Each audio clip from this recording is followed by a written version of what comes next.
हे गुरुदेव, दर्शन दो गुरुदेव। बहुत बड़ी विपदा मुझ पर आन पड़ी है। मुझे नहीं पता कि आप कहाँ रहते हो। अब मुझे दर्शन दो। बताओ पुत्र, क्या विपदा आन पड़ी? सोहन भाई को उस मंगत सेठ ने जहर दे दिया है। अगर कुछ नहीं किया तो थोड़ी ही देर में उसके प्राण चले जाएंगे। गुरुदेव, भाई की सहायता कीजिए। सहायता तो मैं कर दूंगा, पर बदले में तुम्हें अपनी कीमती वस्तु देनी होगी। आप चाहे प्राण ले लीजिए, परंतु भाई को बचा लीजिए। ऋषि तभी कुछ मंत्र पढ़ने लगते हैं। सहायता करो महादेव, उस बच्चे की सहायता करो। ओम भूर्भुवस्वः तत्सवितुर्वरेण्यम भर्गो देवस्य धीमहि धियो यो नः प्रचोदयात्।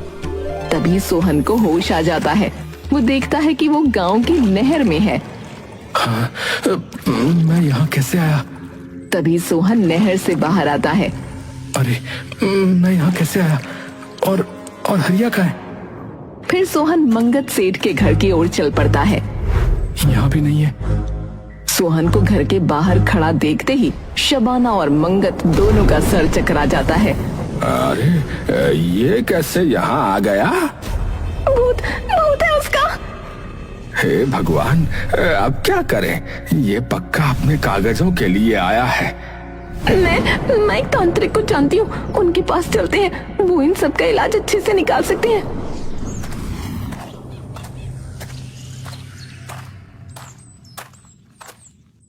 उसी वृक्ष के पास जा पहुंचता है जहाँ ऋषि और हरिया होते हैं। अरे हरिया, तू यहाँ क्या कर रहा है? और मुझे क्या हो गया था? मैंने आंख खोली तो मैं गांव की नहर में था। जरूर इन्होंने ही फेंका होगा। अरे तो बोलना, तो बोल क्यों नहीं रहा है? और गुरुदेव, आप भी यहाँ पे? क्या हुआ? अब ये बोल नहीं पाएगा वत्स। क्या? क्यों? पर क्यों? ऋषि उसे सारी बात बता देते हैं। सोहन भरी हुई आंखों से उसकी ओर देखता है। अरे, तूने एक बार भी नहीं सोचा?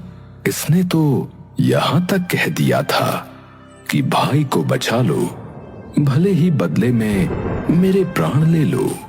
अरे देख पागल, ऐसे कैसे ले लेगा कोई भी तेरे प्राण? अभी तो हमें अपने खेत में खूब सारी फसल उगानी है। हमारे खेत के कागज कहाँ गए? जरूर उन्होंने लिए होंगे। चलो हरिया, उन्हीं के पास चलते हैं।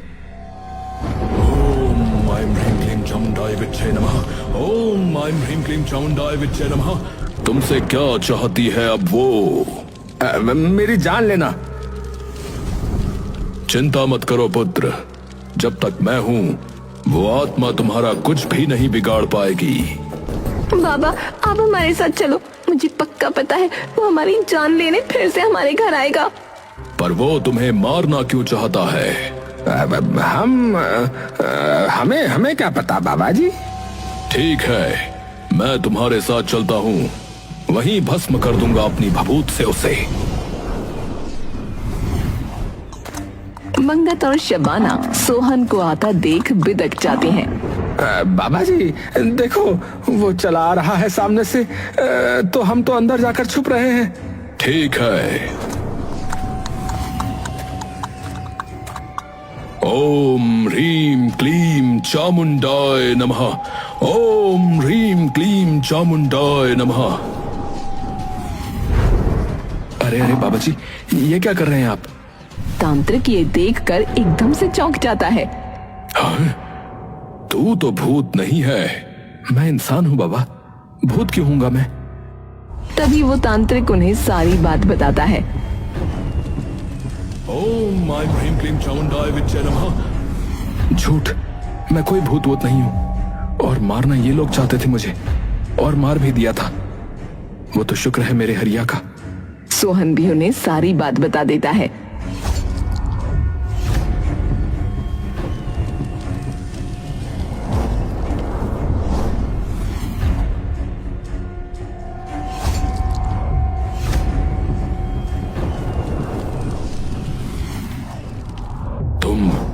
चैत्य वृक्ष को देख पाए? हाँ, पर आप ऐसे क्यों पूछ रहे हैं? क्योंकि पुत्र, हर कोई उस वृक्ष को नहीं देख पाता।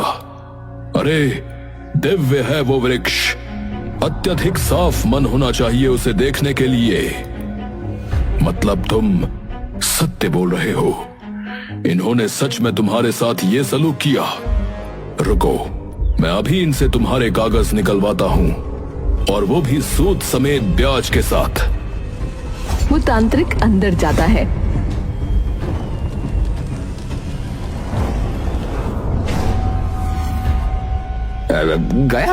गया वो? ऐसे नहीं जाएगा, बहुत ही शक्तिशाली भूत है और बहुत ही गुस्से में है। तो जब तक तुम उसे उसके कागजात और उसके कर्ज के पैसे वापस नहीं दे देते, वो नहीं जाएगा। पर भूत क्या करेगा उसका? मुझे क्या पता, पर अगर नहीं दिए तो इस पूरे घर को वो अपने वश में कर लेगा। और वो ये भी कह रहा था कि आपकी पत्नी से नौकरों की तरह काम करवाएगा। अरे नहीं नहीं, जो मांग रहा है दे दो। अरे दे दो, अपने साथ मुझे भी मरवाओगे क्या? वो सारे पैसे और कागज लेकर सोहन को वापस दे देता है।